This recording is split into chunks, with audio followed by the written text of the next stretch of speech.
looking at events in terms of what happened and how we can look into it in a bit more detail, and we have a guest with us today. So today we are going to cover Grenfell 4 years on. It was absolutely an avoidable tragedy that happened on the night of Wednesday, 14th of June 2017, where 72 people lost their lives and a further 74 people were hospitalized, and people's lives changed forever. With many families displaced and still looking for homes, the surrounding area and those who live there are still suffering the trauma from seeing their friends and family pass. And they are still looking for justice today, and no one has been held to account. I think it's important to cover this event because over the last 4 years, since September 2019, there has been an inquiry and it's still ongoing today. I'm going to introduce you to my guest. My guest is Sharefa. She is a poet, an activist, an all-round community champion, unapologetic, and the voice of the people, Sharefa Energy. She grew up in Leicester, but spends a lot of her time between Leicester and London and has lived amongst the Grenfell community. Do you still live amongst the Grenfell community when you're out in London? Yeah, I do. So at the moment, I'm just in Leicester just because of the lockdown and stuff. Of course. I've been in London for the last 11 years and very much lived in the area or connected to the area. And you were actually there in the area, weren't you, when the actual fire took hold of the building? Yes, I lived down the road and... So I was one of the people that came out at night when we heard from our friends that Grenfell was on fire. Do you wanna? I know that I've spent some time with you over the last few weeks, and we've had the chance to sort of reflect on this as well in the last few weeks. So without obviously getting you into talking about things that obviously are still difficult for you to talk about, is there any way that you can just recollect what happened on the night and where you were and sort of how the community was on the night?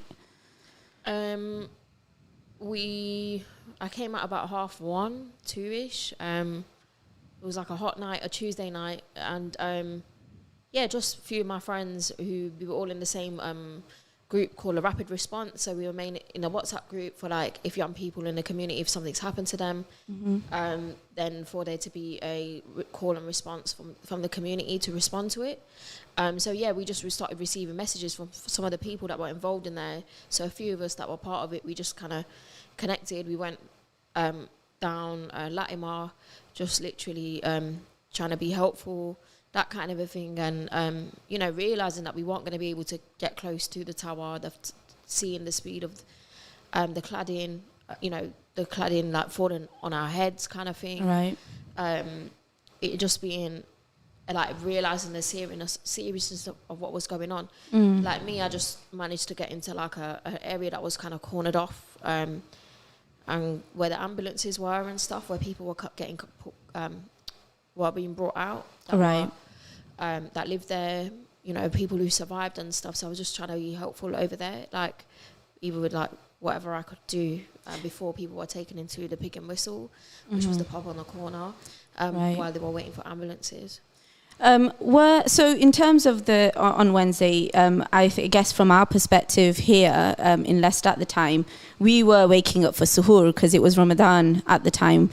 So many people in the area, I believe from what I'm hearing, that it's a quite a high Muslim population in that area. So a lot of people would have been in the same boat, some coming back from the masjid after praying Tarawih, and others were probably waking up to obviously start their fast as well.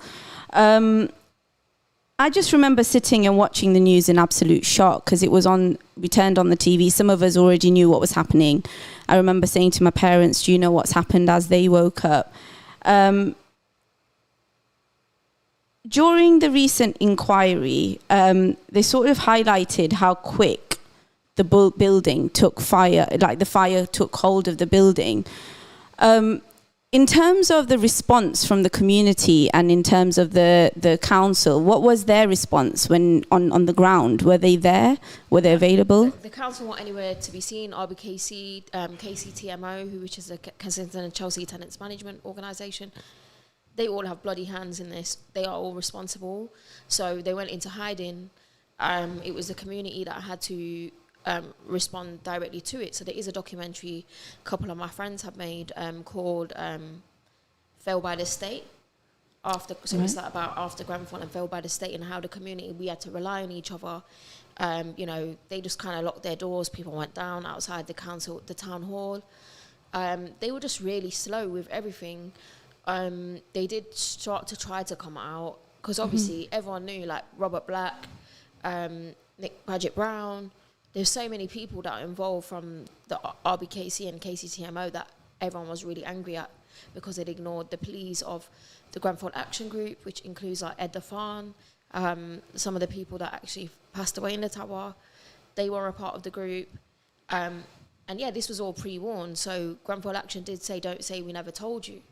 Yeah, so I did hear that on the 29th of March, so a couple of months before Grenfell actually happened, London Fire, so the LFB, London Fire Brigade, warned Grenfell Tower landlords about the dangerous cladding 2 months before that happened.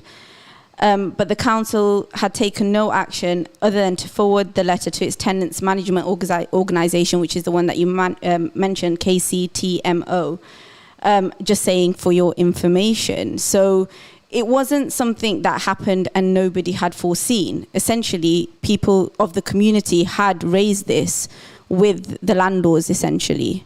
And regardless of whether the community warned them or not, they knew. So we can't depend on the reality of the community highlighting the ills of the decisions made. The people, they knew, even down to Arconic, who are the company who supply the flammable cladding, they know. So Arconic has blood on their hands. Arconic was also occupied, on the 4th year anniversary, to make noise about the reality of Arconic being responsible for Grenfell. There's a lot of companies, Celotex, BRE, Bree, Kingspan, Arconic. They're all being investigated as part of the inquiry at the moment, aren't they? And it's interesting you say that, because we all watched the events unfold, but none of us actually know some of the organisations that were part of making some of the cladding and doing some of the things that they were part of, actually, essentially. I think one of the things I just need to highlight is KCTMO was the housing organisation that the council hired to manage the sort of council housing, if you will, for the area. So they're the landlords.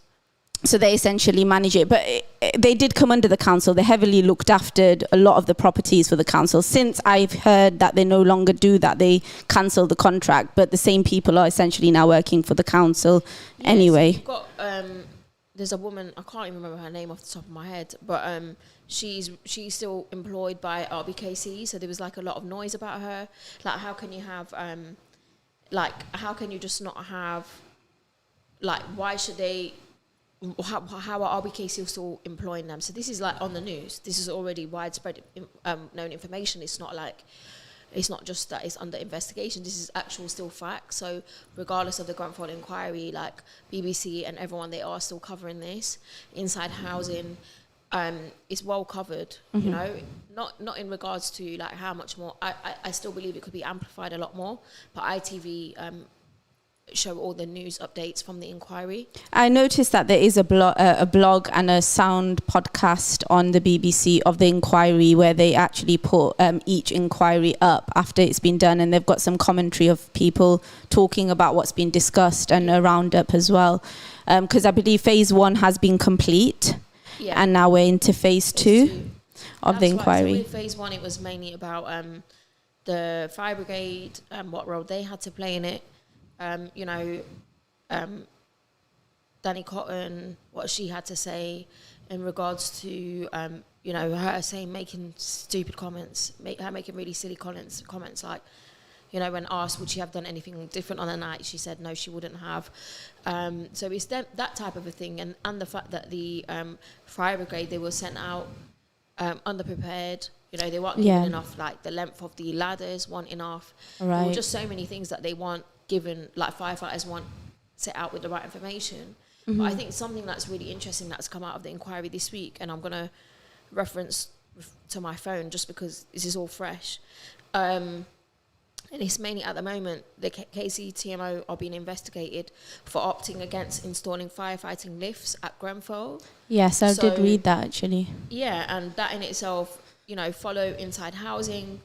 And they've done a write-up on it, and it is about KCTMO, again, trying to cut corners and refusing to pay for firefighting lifts. So 3 people did pass away inside the lifts. There might have been more, but from the top of what it says over here, that's what it says. So, you know, again, there's so many issues coming out about the smoke, smoke ventilation, the fire safe doors besides the fire lifts.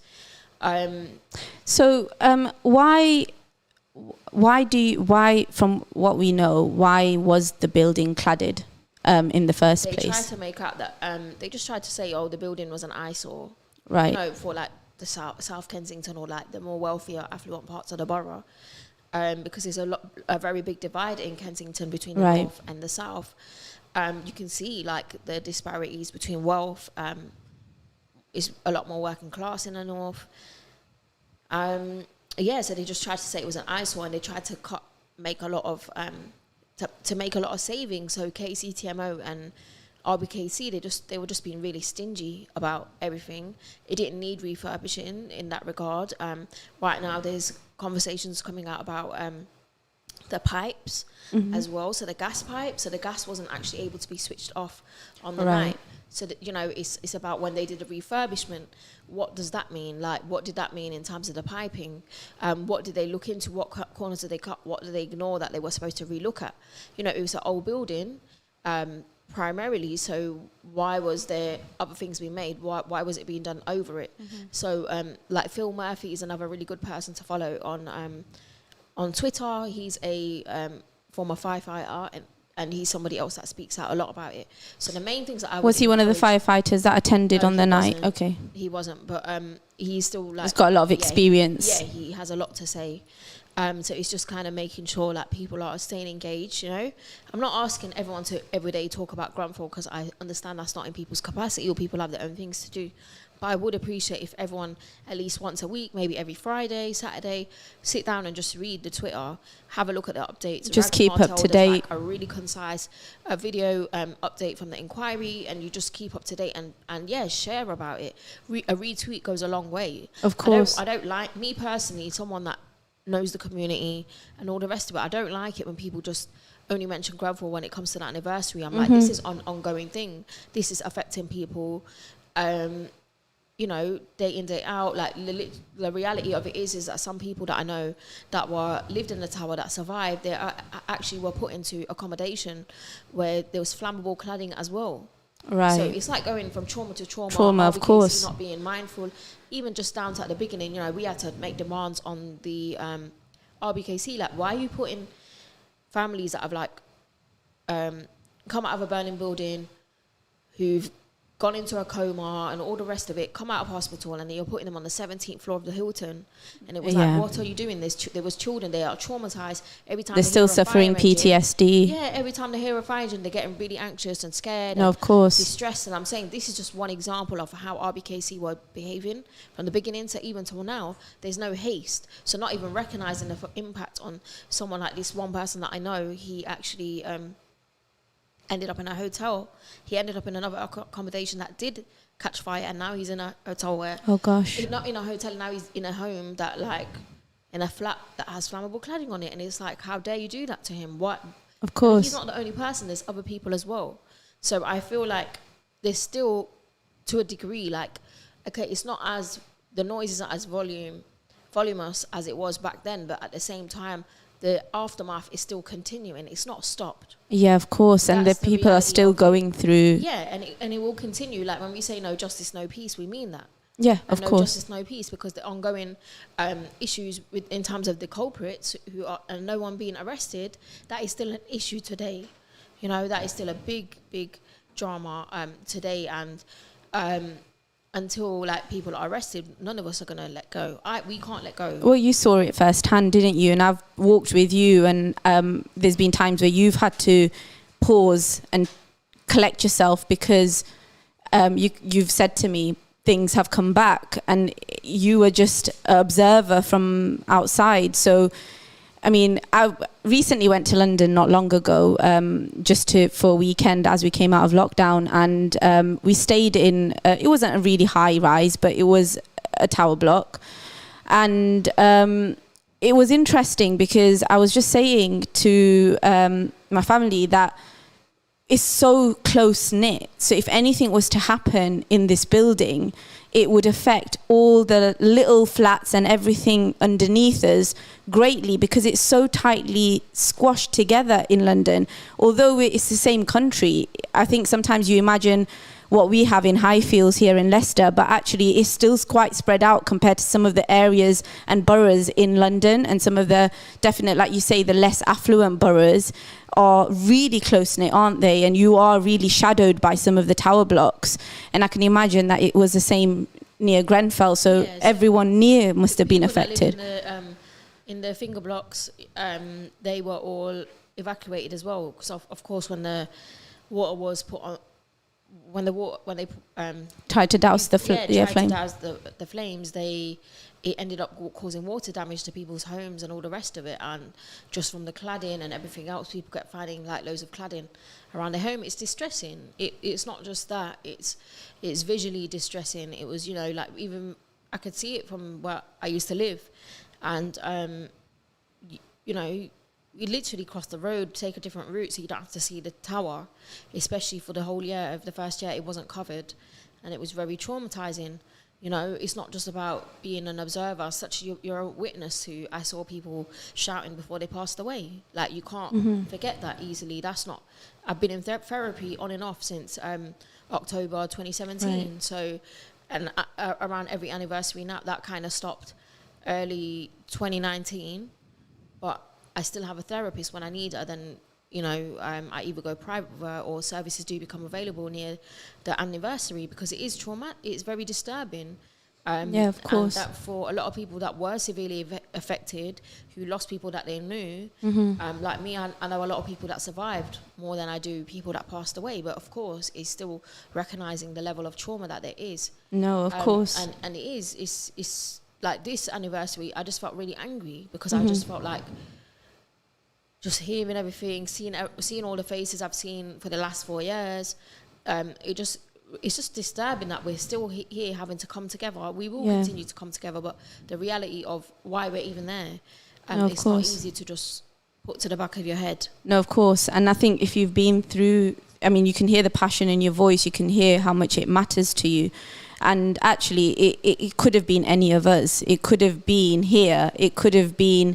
it still can, actually. So from my understanding, the Association of Residential Managing Agents have said they estimate more than about 500,000 people could be still affected by this cladding, because and the government has cited, but it's a very loose estimate, of about 1,700 building, but it's not really clear where that figure's come from, and other Inside Housing and other websites that I've looked at in terms to fact check that say it could be more that are being affected by the cladding even today. And it's interesting that we say that, because actually Boris Johnson on the 4th anniversary tweeted that his thoughts are with the survivors, the bereaved, and the wider community affected by the devastating fire, and reiterated the government's commitment to ensuring it never happens again. In my opinion, that's not ensuring that it's not going to happen again, because from my understanding, the government will pay for high-rises that are above 18 foot to be recladded or get the cladding removed and sorted out. But anything under that, they're asking for the people that live there and leasing the flats to pay for it. And you've got Lucy Brown, who's of the End Our Cladding Scandal campaign, and she's still waiting. She's trying to get the government to do something about that even today. So I'm sure there's many people around the UK who are affected. I think there was a building in Leicester in the student areas near De Montfort University that recently had its cladding removed because of this reason. So from my understanding, the public inquiry began on the 17th of September 2017. It did come to a bit of a standstill during COVID because of obvious reasons. There was lockdown and everyone had to sort of stay at home.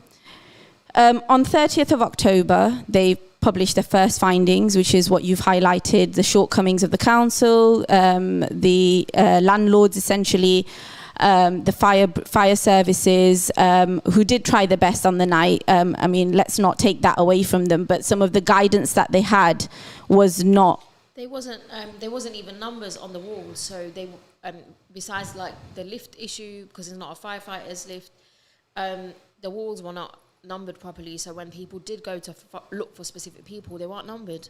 So KCTMO failed in that again, and that caused a big issue because people did go to find someone and they weren't able to. Even then, they went out their way, even though their oxygen was it's only for a certain number of time. But then they continue to keep going in even when you're not supposed to, because it's become dangerous. It was interesting because when I read the inquiry and the findings, I found also that there wasn't really a definitive list of who actually lived in the building as well. And there were people on the ground making paper lists to hand to fire. One of my friends and his wife, services. They were literally going with rolls of paper with everyone's names on it, saying, you know, which flat, who lives, survived. Have we found these people? That's what they were doing. And I'm saying people who survived that had that level of trauma, who couldn't even speak properly because of smoke inhalation. They were trying to explain their neighbours. But this is what, you know, like it is, it's an ongoing thing, and that is a reality. And I feel really bad for Grenfell United in the sense of they are, you know, and obviously for the people that are living in homes with flammable cladding on, but you know, their fight hasn't just become about justice for us and justice for our neighbours. Justice for other people. Yeah, of course. You know, and that is a reality of it, and it's a beautiful thing. But at the same time, I'm like, you know, you've got Robert Jenrick. He's not doing anything. The housing minister. He's literally just pretending like, oh yes, we're doing such a good job. We are doing things. We're making changes. No, you're not. You've ignored like all the people that live under 18 meters. What does a fire? Yeah, of course. Is the fire less flammable for them? Like, it's just ridiculous. I've supported the UK Cladding Action Group and our cladding scandal, London UK CAD, you know? And it is really sad, you know. You've got people that during the pandemic, like nurses, doctors, who've been working long hours and then coming home and they don't feel safe. No, of course. And that whole reality during the lockdown, it was even more intense for them. You've got children that are like severely traumatized by the fact that they go to sleep scared. There's people going to sleep in their children's room. You know, people have bags packed in case there's a fire at night, and there has been other fires. Later on, I'll share something more specific. But yeah, there's been other fires, and people that like there's a high suicide, like people that whose mental health's impacted. Of course, a high rate of people who want to commit suicide. And all the rest of it. So it has a knock-on effect in so many degrees. Just coming down here, I think we discussed about the fact that it's not even just a UK problem. The cladding's been used in buildings across the world, where some of the other countries have actually dealt with it a little bit differently. For example, India are removing the cladding off their buildings. So I find that really interesting to know that actually there is something that we can do to make these people not have to live through this mental trauma daily. This is on our doorstep. You have to apply pressure, like all the MPs in Leicester. You need to put pressure onto them to make sure that they're being really vocal as they can in terms of supporting those people that are affected by the cladding. You know, asking for the cladding to be removed, to be a top priority, not just to be delayed, because delay means death. Delay means another Grenfell in the pipeline. Do you know what I mean? And it's sad that there has been other fires, but what? Because there wasn't no casualties, everyone's just going to act like that never happened. No, of course, yeah. Like, there has been other Grenfells without people dying, you know? And, you know, my MP, Felicity Bushan from the Kensington MP, she also, the saddest thing is we got a Tory MP from 2019, I think it was, in the elections, November, December, and before that, we had Emma Dent Code, who was amazing.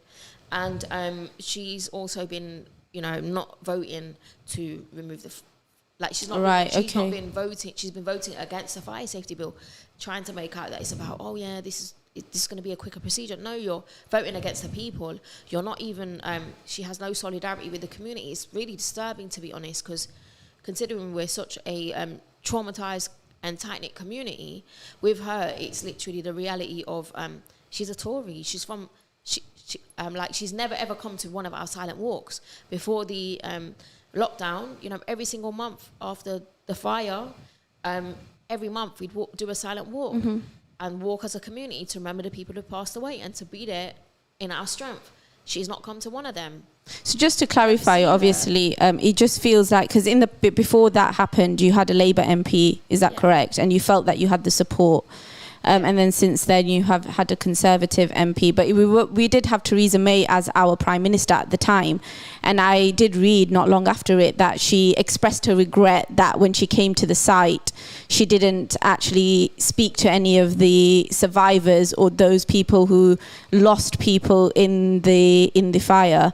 And, you know, it came across that she was going to try and do something about it. But obviously, in the meantime, whether it was through regret or whatever it was, but then obviously in time Boris Johnson took over, and it feels from what I'm reading that a lot of people from the community feel that it's just not got the same sort of importance as it did in terms of the political hemisphere. And obviously with everything going on now, it feels like it's being pushed even lower down the pecking order. Because when certain parts of the inquiry have come out, you know, it gets buried under Brexit, it gets buried under this, buried under that, and I just feel like everyone needs to keep it to the forefront. Like, even if it's not on your headline news, make it headline news. Do you know what I mean? This could pave the way to get justice in all situations, though. This is my opinion again, if we don't get justice for what happened and nobody is held to account, Grenfell could happen in other capacities, in other areas, not just in housing all the time, because you've almost set the precedents, haven't you, for allowing large companies who profit essentially from gentrification, because let's be honest, that's what you've said to me, that's what happened. The building didn't look great, we had to make it look prettier for the people to see, and then it was cladded with flammable cladding, which essentially led to people passing, or a bit harsh, murdered. And it's sort of if we don't get the justice for this, then how many other things are we allowing to pass by us? And this is just layman people. It's not even about class. We are people as a people. It's about the people, the leaseholders. You know, the people going into shared ownership. It's about all of them. You know, and that's what we remember, is the fact that if we don't get justice for Grenfell, none of these people get justice. Justice for us means justice for them. That's when we'll be happy as a community as well, to know that, do you know what? We matter. We matter. United say their legacy, they want it to be that they steer change for the people that are living. Can you explain a little bit more about Grenfell United? So Grenfell United are actually the main organisation that are survivors and bereaved. So they are a self-determined group full of survivors and bereaved from Grenfell. Yeah. In terms of Grenfell United, I have been following them on social media, and I noticed that there was something called the Silent Walk that happens, I believe, on the 14th of every month, which is obviously the anniversary monthly anniversary of when it happened. Can you just explain a little bit more about the Silent Walk, and if someone is around, can they come and join if they wanted to? Definitely. We always encourage people to come along and join. Just to come and walk with us in remembrance. So it's just literally a silent walk. We start off at Latimer Community Church. We walk around Lambert Grove through Latimer, and then we meet again at the Wall of Truth. And then there might be we do a 72-second silence. The names of everyone who passed away is read out. Then there may be some people from the community talking to just update people on certain things. And then that's what's been happening every month. So there was a gathering on the 4th year anniversary, but it wasn't advertised. It was literally just for the community, because we wanted that space to just come together as one, rather than just everybody coming there. And at the same time, with the virus around, they didn't really want it to be an issue. But that's kind of the thing. But it sounds like you're quite a close-knit community, and you sort of support each other through a lot of what's happened. You've had to sort of be each other's shoulder to lean on. And actually, I think, similar to the communities of Leicester, actually, I think, God forbid, Allah protect us, but if something was to happen, I can imagine that we would all probably do the same thing around each other and come together. So I can imagine that it brought your community a lot more closer. So I bet COVID's been really difficult to cope with in the community, and not being able to be around each other and do the silent walk. Is there any way that there's things that have gone on in order to cope with that? Because isolation, and especially isolation in a flammable building, is probably even worse.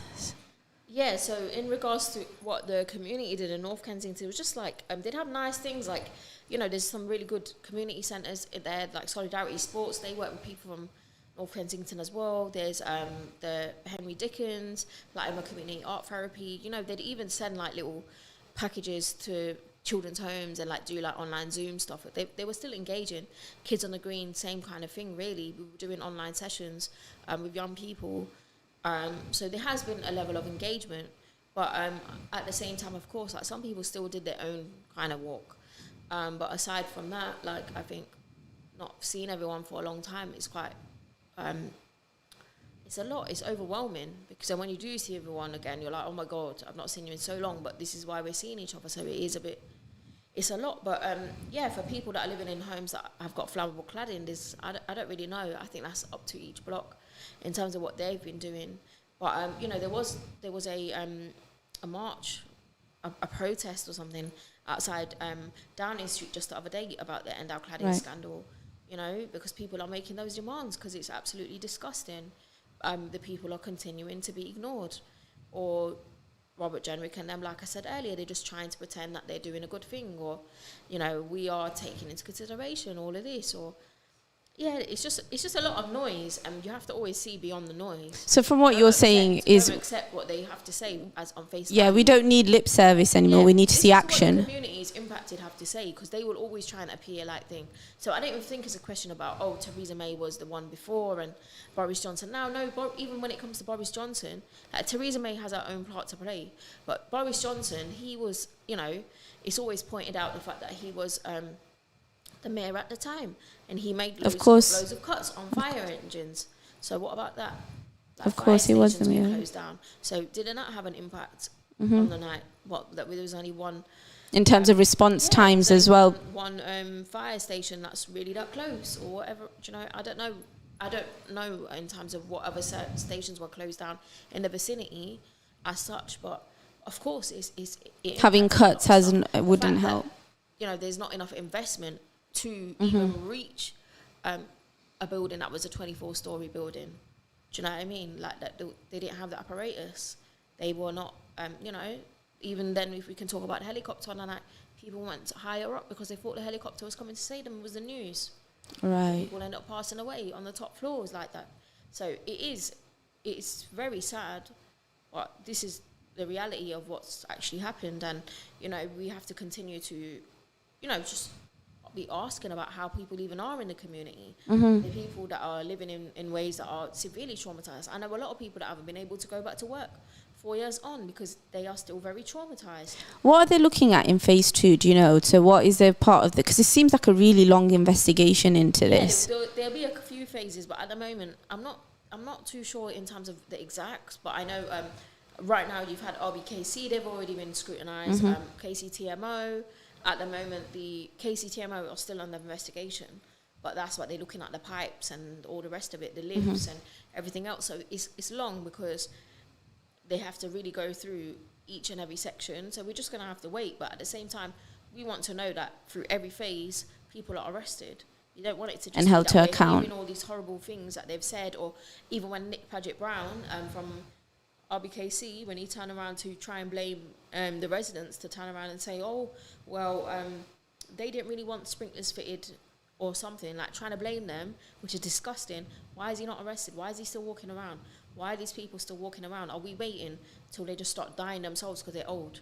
Like, we want to know people that are arrested, and I just don't think, I don't think it's fair at all. It just, I guess it makes people from the community and yourselves who actually witness this feel like you don't matter, and what you went through doesn't matter, and that's why no one's being held to account.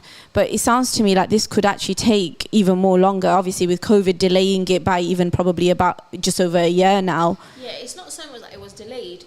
There was a slight delay, but what they did then is that people, survivors and bereaved, they weren't able to go in. They had to look at right, okay, home, and that people were really angry about that, because obviously they want to face the culprits, they want to face the criminals that were there. They don't want them to just feel like it's easy for them, like just be there and laugh or do whatever you want to do. No, they want people to feel pressured by like the community presence, and that was the sad thing. But now, you know, I'm not too sure how it's going on now, because I've just been following online.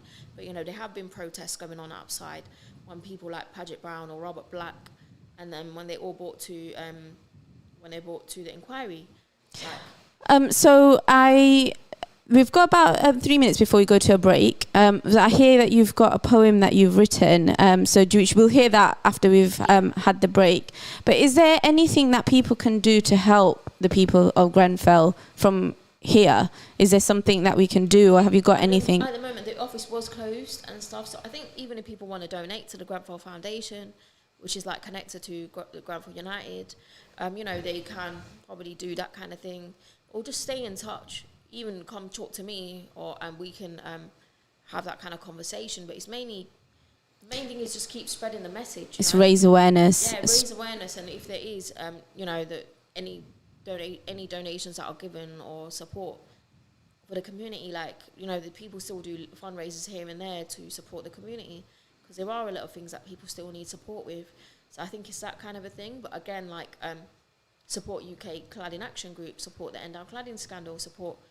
Yeah, and I think get involved if you can.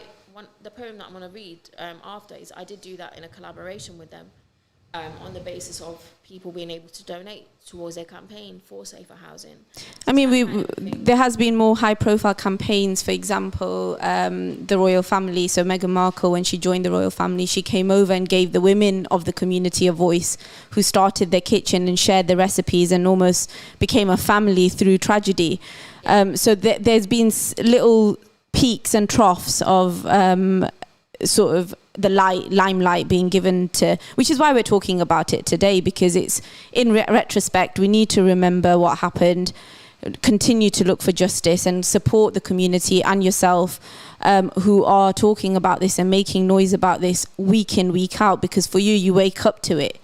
You know, it's something you probably wake up to daily, and it crosses your mind at least once every day, whereas we have the luxury of not having that, and it is a luxury not having that, actually. Like, of course, like not living there at the moment, like not being there all the time right now, of course it's different to when you're there every day and I'm having to cross the road because I don't want to see the tower or whatever it is. But that kind of a thing. But of course I remember it. They're my family. There's people in my family. They're my friends. The people I talk to all the time. They're, you know, people I need to check on. Like, are you okay? Like, do you need anything? Still to this day, you know what I mean? It's literally, it's going to be something that's a part of our lives till we're all gone. Of course. And that is the reality of it. And we can't, we just have to come to accept that as well. Of course, definitely. I mean, for me, I think the key thing is the only way that I've used my voice on social media to make sure I always share about it. It's something that I remember driving past before they put the cover on the building. So it was quite traumatic just driving over the flyover that everybody is aware of. But when we come back off the break, we'd love to hear your poem, and then we can